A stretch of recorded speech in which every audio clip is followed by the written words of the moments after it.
Karibu tena katika kipindi cha mwisho sasa ambayo inahusika na Naisia.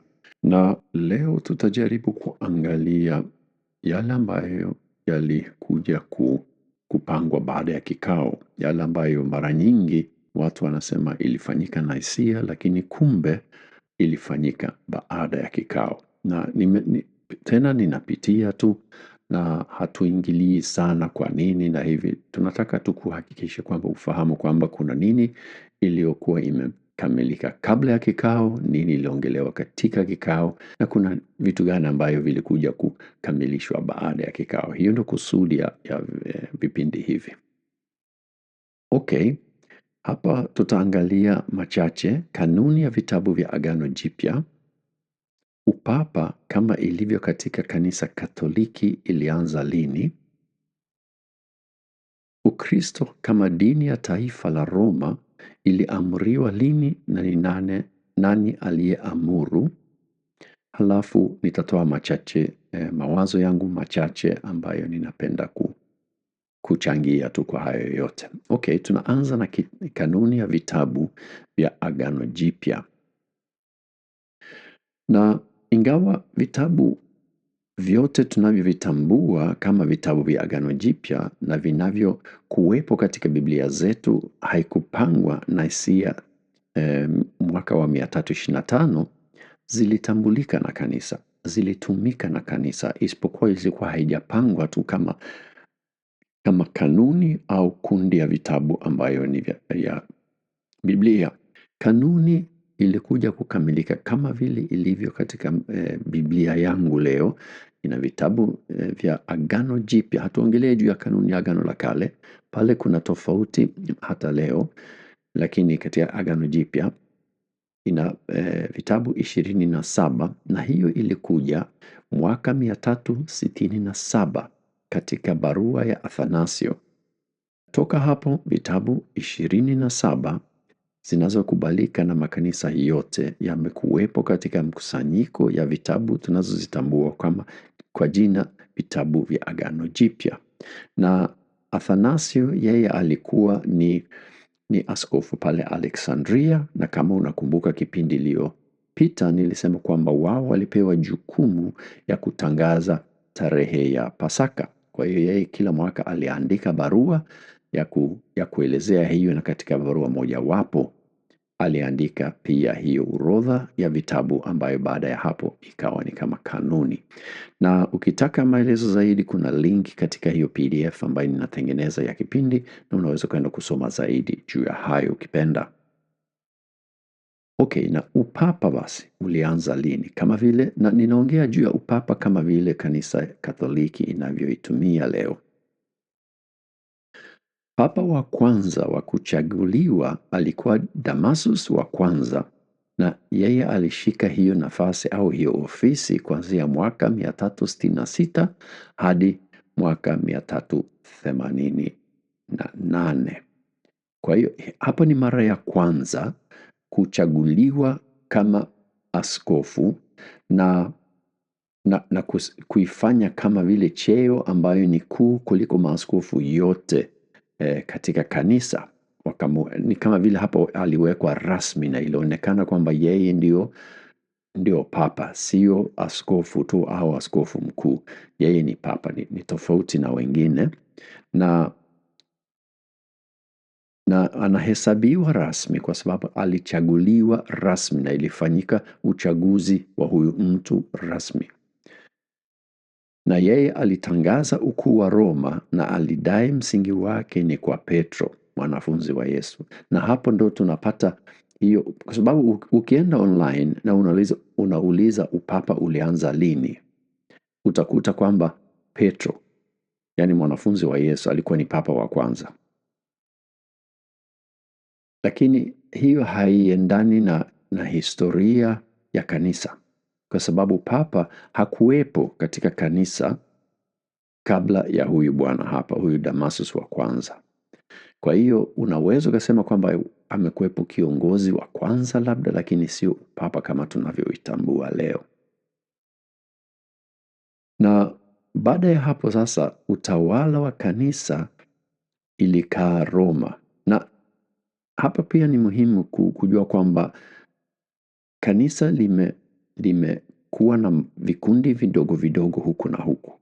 Hata hivyo, pamoja na kwamba kuna kanisa moja kubwa mama, lakini kanisa ya Roma tunaweza tukasema kwamba ilizaliwa au ilichukua nafasi kama kanisa mama ya dunia wakati huo.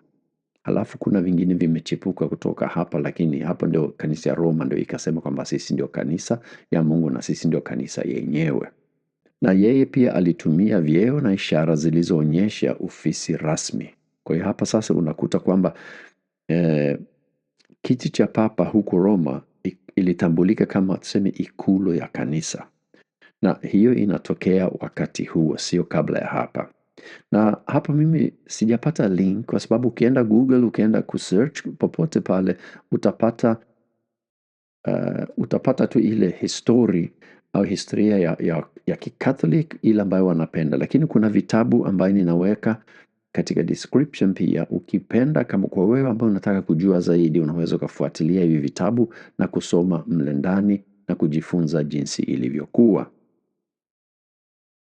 Okay, Ukristo kwa dini ya taifa la Roma. Na hapo sasa kuna fikra mbili zinazotumika. Kwa sababu katika utawala wa Konstantini, Ukristo ulipewa upendeleo mkubwa sana. Ulianza kutawala nafasi ya dini. Ni kama vile alikuwa anaelekeza, kwa sababu hata yeye mwenyewe akawa Mkristo. Kwa hiyo alikuwa anasukuma hiyo katika taifa lake. Hiyo ni kweli, hatukatai. Sio kwamba ilifanyika katika hiyo kikao, lakini chini yake, chini ya utawala wake pia yeye alikuwa akisukuma hiyo ajenda tuseme, lakini hakuamuru au kuweka sheria kwamba Ukristo ndiyo dini ya taifa. Hiyo ilifanyika na Theodosius wa kwanza na mwaka ilikuwa ni mwaka wa 380. Hiyo tu ni kwa sababu tunahitaji kufahamu historia jinsi ilivyo, na hiyo ni muhimu. Tusije tunaenda tu na mawazo ambayo labda yanatusaidia katika ajenda yetu. Hapana, tusiende hivyo. Tunakwenda na historia. Lakini kwa vile Constantine alileta mabadiliko iliyoleta upendeleo kwa Wakristo, wengi wanasema kwamba yeye ndio aliifanya kuwa dini ya kitaifa.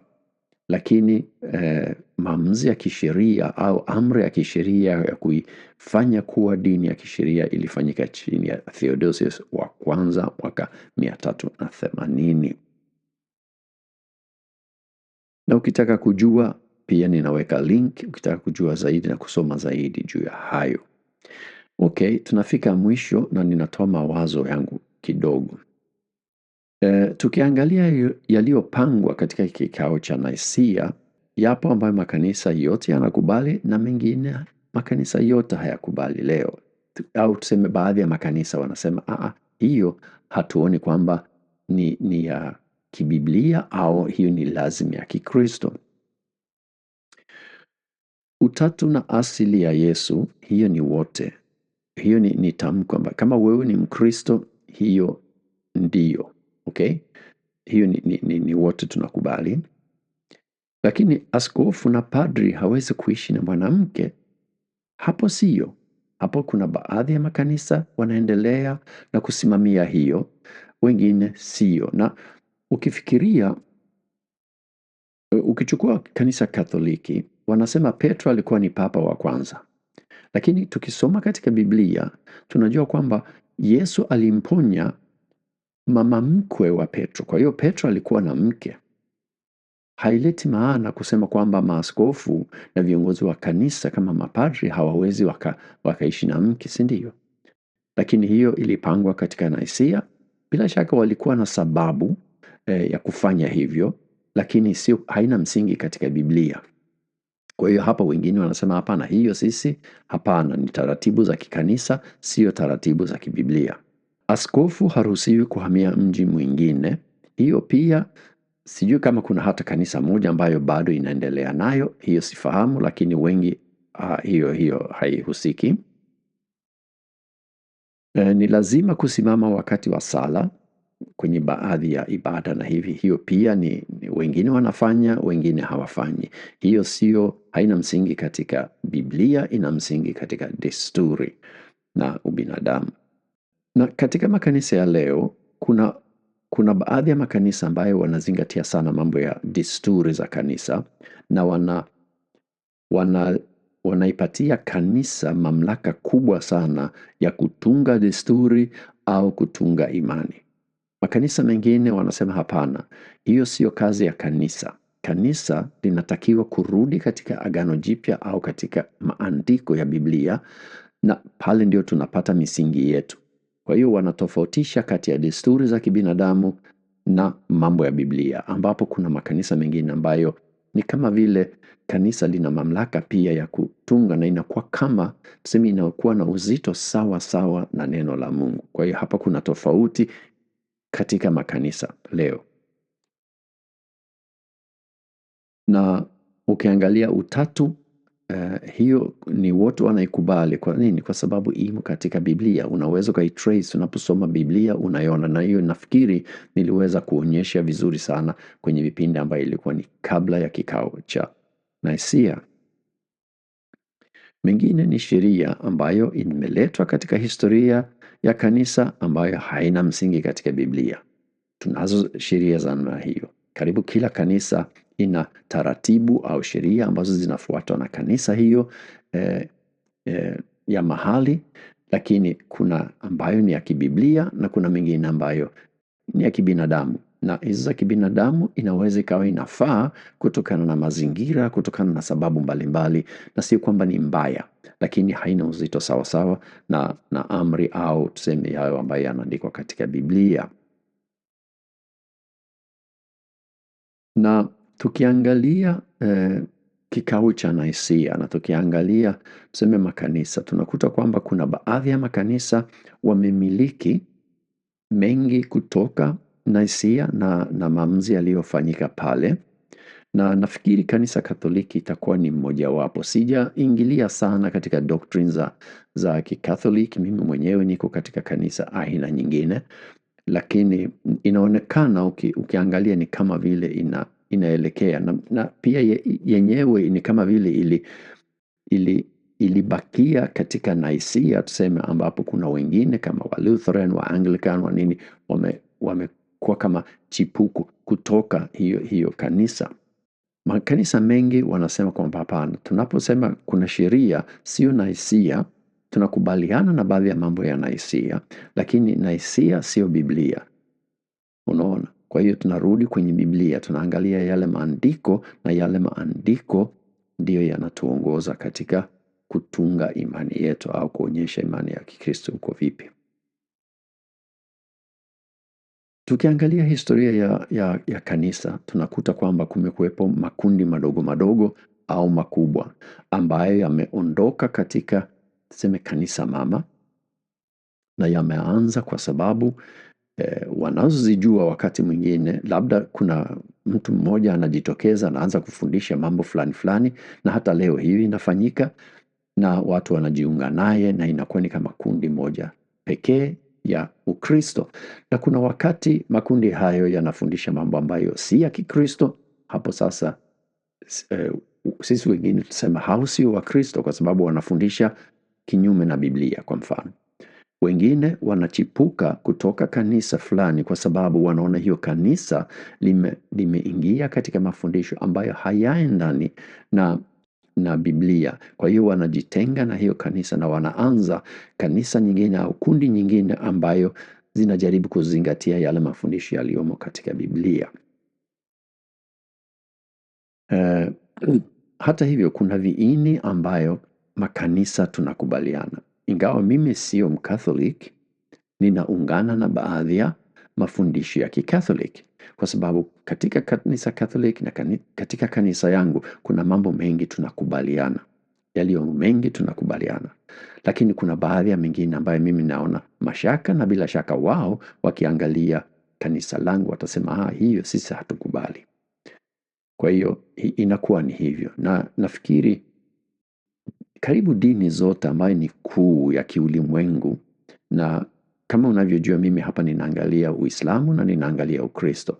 Na hapo dini hizo zote mbili ina makundi makundi ambayo wanafahamu dini yao tofauti kidogo na kundi lingine. Kwa hiyo ni jambo la kawaida. Okay, kwa hiyo somo ya kikao cha Nisea au Naisea inaishia hapo, na ni tumaini yangu kwamba umeweza kujifunza zaidi juu ya hiyo kikao. Mimi mwenyewe wakati nimepitia, nimejifunza mengi zaidi na nimeweza kufaidi kuandaa vipindi hivi. Na kusudi haikuwa kufundisha mambo mengi sana juu ya kila jambo ambayo lililetwa au kila kitu kilichofanyika kabla au baadaye ya hiyo kikao. Imekuwa tu kutoa zile point ambayo watu wanadai kwamba ilifanyika na hisia, kuonyesha nini ilifanyika kabla na nini ilifanyika baadaye. Ni kutoa tu elimu ya kawaida. Ndio hiyo imekuwa ni kusudi yangu. Kwa hiyo kama umefaidi kama mimi, ninashukuru sana. Mungu akubariki na bila shaka tutaonana katika vipindi vingine siku za mbele. Asante.